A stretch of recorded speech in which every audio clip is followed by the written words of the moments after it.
go really in depth talking about it. Hope you enjoy it. From Napa County and Contra Costa County to be able to disseminate this program to all the in-home support services and also non-county people, so anybody in the private sector who need an application that in case if you do fall or something does happen, this application has a fall detector associated with it, and also in an instance to the rescue button where you could dispatch and talk to an operator, and that operator could then, very similar to a life alert program, and request and dispatch care and or first responders. So that's kind of the product that we're doing, and it's a free service. It's not a monthly subscription, and so you'll be able to carry this phone with you. A lot of our patients, a lot of our clients who want to have independent living are seeing this, will see this as a very valuable application. And my dad is a stroke survivor, and when Jim asked me to come out here, this is something very special dear to my heart, and I look forward to learning more about this program. Thank you for giving Tim and I the I worked with Luis for about 8 years now. We come from the mortgage business, but he's also back in the 90s worked in venture capital and starting up businesses like this. So I'm really excited to work with him. My dad actually had a heart attack when I was 19, and he passed away that morning. We tried to get to the hospital, and he was gone already. So my mom just went into the ICU for 5 days for AFib, and her heart rate would not go down. So she now is looking at needing something like this, and it helps to know that you could have your family members have access to somebody to come help you at any moment just by pressing a button. So I'm excited to do this too, and thanks for being here. Awesome. Yeah. So, one thing that's exciting. How many of you are service providers to some degree for people, caregiver, or even an organization that provides a level of service to people? Raise your hand high. Okay. You people need to talk with him because, I have a little bit of it, just a little bit about what will be on that application. They're implementing it in Napa.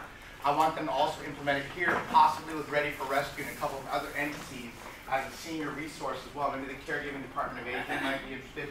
But it's all about alerting people when they have a need to be able to have something to push a button and access somebody that can help with a specific thing. Maybe an emergency and maybe a resource like, taking out the garbage seriously. So this is something, so you definitely want to connect with them. And thank you for coming all the way out. Uber for help. Uber for caregiving. Uber for caregiving. And you came all the way from where? Napa and Concord. Okay, so they came a little ways away, so let's give them a big round of applause. Maybe putting November 3rd on your calendar when we have our major event for caregivers. Absolutely. Might be a good place for you to be. We're here for caregivers, that's for sure. Yep. All right. Cool. All right, good. Did you have something you want to add? When do you plan to incorporate San Joaquin County into it? We're going to be doing a soft launch here in April in the Contra Costa and Napa County, and I was talking to Jim about perhaps shortly thereafter, working with the community and Atlantic County and introduce it soon thereafter. So hopefully late spring, early summer. Okay, great. Now, thank you again for coming. So you definitely want to connect with them because we're going to try to implement a project. I'm talking with them here in San Joaquin County. Perhaps Healings in Motion to be a part of this. But what I want to do is just say why we are really here. Again, we really deal a lot with providing great information regarding stroke awareness, prevention, caregiving support through Healings in Motion for people that really need it because they are kind of intertwined.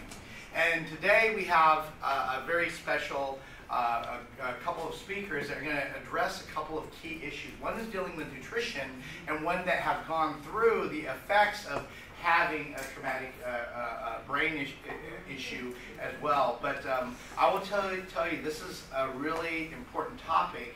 And as my dad is actually losing his memory, literally, it's kind of interesting, just talking to him.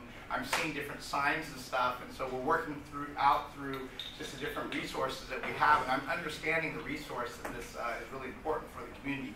So what I'd like to do is go ahead and present our first speaker. She is a plant-based chef, and she also works for the public, for San Joaquin County Public Health. So she's going to educate us in terms of just really feeding our body and feeding our brain. So let's go ahead and welcome Renee Simpson. Thank you.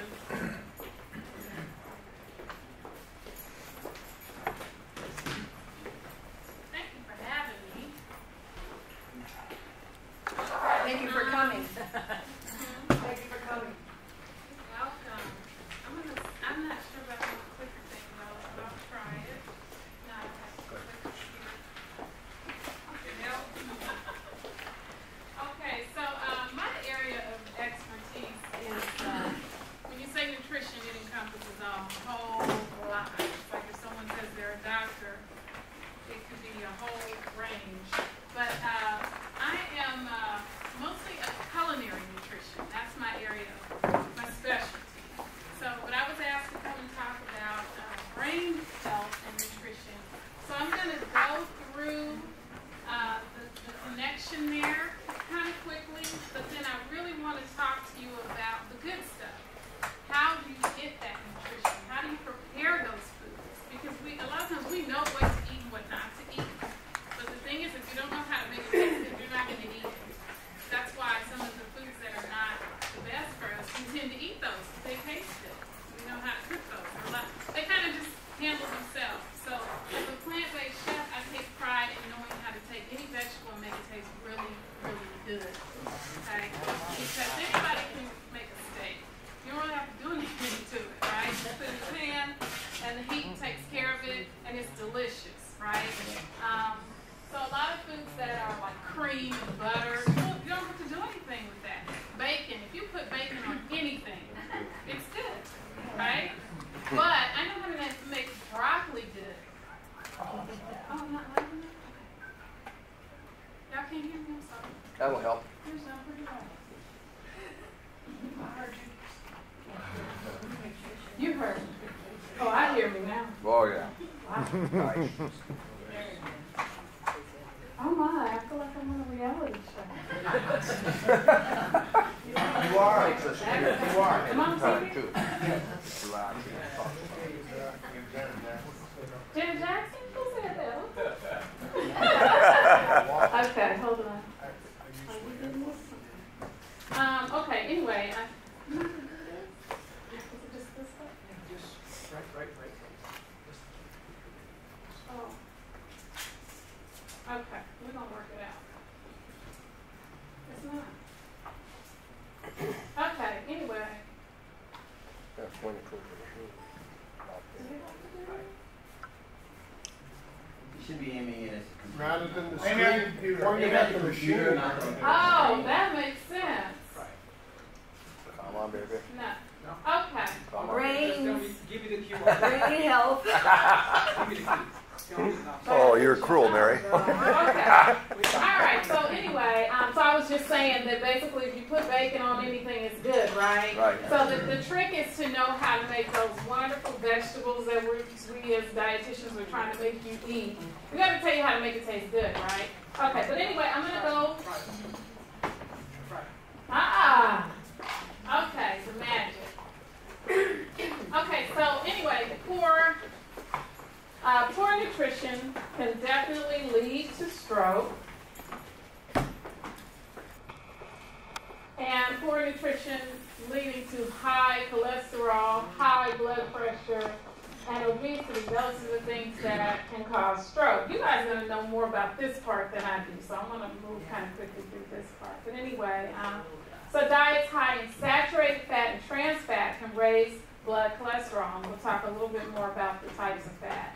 Diets high in sodium can contribute to increased blood pressure, while diets high in calories and different fats, and then just overeating can lead to obesity. So those are the risks. And then, of course, good nutrition nutrition will lead to improved brain health. And where do we get that from? We know mainly from fruits and vegetables. 5 or more servings a day. That number keeps going up because it's like up to like 7 to 9 servings a day. That number keeps going up.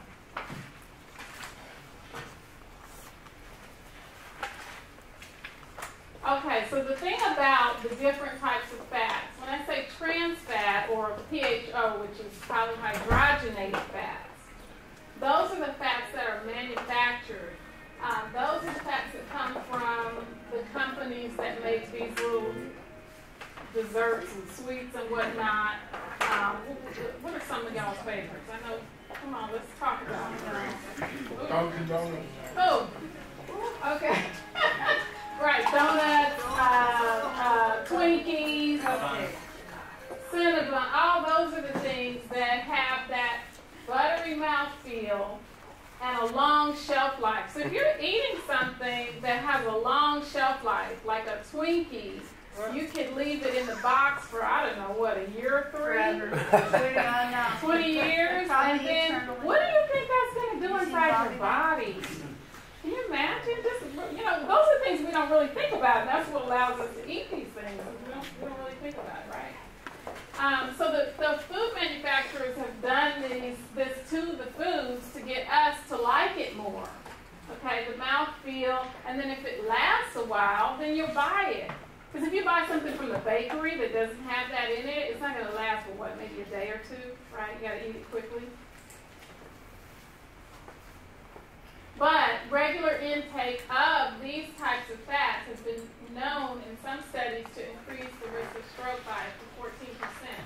I also saw something about increased risk of Alzheimer's as well.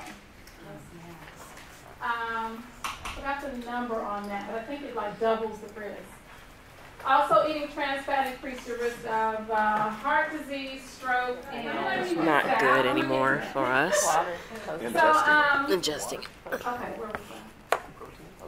So these are your greatest sources in our American diet.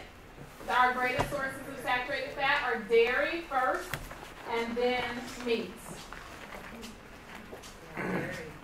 Okay. So I'm going to talk in a minute about these 3 metals, copper, zinc, and iron.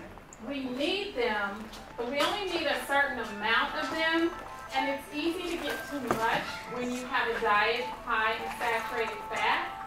And unfortunately, saturated fat causes the body to absorb and hold on to those minerals, and those minerals have been found in brain plaques.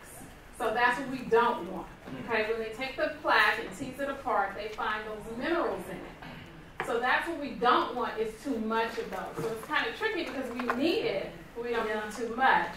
And so like how much should you take if you're taking a zinc supplement? Like I take about 50 supplements. I don't think I have the amount that you need in my notes. But you probably want to look that up or consult your physician on the amounts. But I just want to mainly tell you that if you're consuming a diet in high saturated fats, you're getting more of those. Okay? Because they're going to come from a lot of different foods, and I'll talk about that in a second. Okay, so the amount of saturated fat that's recommended by the American Heart Association and the American Stroke Association would be 13 grams a day. Okay, that's the maximum amount recommended in a day. So how many slices of bacon would that be? So, I'll tell you. So the thing is this. Okay, so I'm going to tell you, I'm going to give you a menu of our typical diet, typical American diet, and I'm going to tell you it includes about twice that, 25 grams. So 25 grams of saturated fat a day on a regular basis doubles your risk of Alzheimer's disease, okay, and other types of dementia. And that would be for breakfast, 1 egg, 1 slice of bacon, and you can have some fruit, and you can have some oatmeal with it, the healthy stuff, but But if you've got that one egg and that bacon, there's your saturated fat. Okay, so I'm trying to make this menu sound healthy. Okay, so then for lunch you have a grilled cheese sandwich and tomato soup and a salad. Sounds pretty healthy, right? And then for dinner you have a moderate sized piece of salmon with a baked potato and salad. It sounds reasonable. We didn't have any donuts. We didn't have any soda. We didn't have any cupcakes. But that was it for the day. That's still 25 grams of saturated fat.